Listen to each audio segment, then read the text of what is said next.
आपको याद होगा सिडनी टेस्ट में 5 साल पहले केएल राहुल ने शानदार सेंचुरी बनाई थी और उससे अगले ही वर्ष उन्होंने किंगस्टन टेस्ट में सेंचुरी बनाकर अपने इरादे जाहिर कर दिए थे। और 2018 की सीरीज जो ओवल में जो टेस्ट मैच आयोजित किया गया था वहां पर भी उन्होंने शानदार सेंचुरी बनाई और कुल मिलाकर अब तक वो टेस्ट क्रिकेट में 5 सेंचुरी बना चुके हैं, अपने नाम कर चुके हैं। और अगर देखा जाए तो तीनों फॉर्मेट में सेंचुरी लगाने वाले चुनिंदा खिलाड़ियों में से वो एक हैं और डेब्यू वनडे मैच में भी उन्होंने शानदार सेंचुरी बनाई थी। लेकिन यहां पर सवाल सबसे बड़ा यह है कि उन्हें टीम में अब शामिल किया जा रहा है पृथ्वी शॉ की जगह बतौर सलामी बल्लेबाज। जी हां, बतौर सलामी बल्लेबाज इस बात की चर्चा है, करीब करीब तय हो गया है कि उनसे पारी की शुरुआत कराई जाए बॉक्सिंग डे टेस्ट में ऑस्ट्रेलिया के खिलाफ जो मेलबर्न में आयोजित किया जाना है। लेकिन इससे पहले संजय मांजरेकर ने एक बहुत ही वाजिब सवाल उठाया है।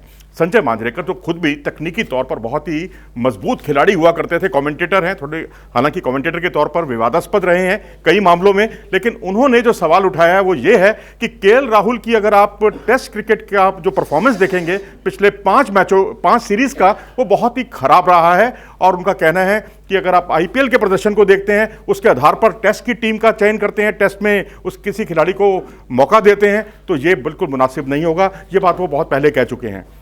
लेकिन अब उन्होंने जो लेटेस्ट बात कही है वो ये कही है कि केएल राहुल ने जो 5 सीरीज पिछली खेली हैं उसमें वो बतौर सलामी बल्लेबाज संघर्ष ही करते रहे हैं। जहां भी उन्हें खिलाया गया वो वहां जूझते हुए दिखाई दिए हैं। उन्होंने एग्जाम्पल दिया साउथ अफ्रीका की सीरीज। जी हाँ, साउथ अफ्रीका के खिलाफ जो सीरीज हुई थी उसमें उनका जो औसत था वो 7.1 का था। 2 ही टेस्ट मैच वो उसमें खेले थे, बिल्कुल चल नहीं पाए थे, फ्लॉप शो उनका चला था। और उसके अलावा इंग्लैंड के खिलाफ उनका जो औसत था वो थोड़ा सा सुधार हुआ, 29 का उनका औसत रहा। और उसके बाद 18 का उनका औसत था वेस्टइंडीज़ में अपनी घरेलू ज़मीन पर। जी हाँ, भारत में सीरीज आयोजित की गई थी, वहाँ उनका औसत था 18 रन का। इसी तरह से वेस्टइंडीज़ में जब भारतीय टीम गई तो उनका जो औसत था वो 25.4 का रहा, जो एक ओपनर के लिए बहुत मुनासिब नहीं कहा जा सकता, बहुत अच्छा नहीं कहा जा सकता। ऑस्ट्रेलिया का दौरा याद कीजिए 2018-2019 का, वहाँ उनका फ्लॉप शो पूरी तरह से जारी रहा था, जहाँ उनका 10.7 का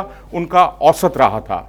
लेकिन वहीं उनका कहना है कि अगर आप शुभमन गिल को देखें तो शुभमन गिल ने दोनों प्रैक्टिस मैचों में बहुत ही प्रभावित किया, पहले प्रैक्टिस मैच में भी, दूसरे प्रैक्टिस मैच में भी। और जिस तरह से उनकी जो बल्लेबाजी रही बहुत ही काबिले तारीफ रही, और जिस तरह उन्होंने अच्छे खासे शॉट्स के लिए 43 रन बनाए, 58 गेंदों का सामना किया उन्होंने एक वार्म अप मैच में, और दूसरे वार्म अप मैच में उन्होंने 65 रन की पारी खेली थी 78 गेंदों पर।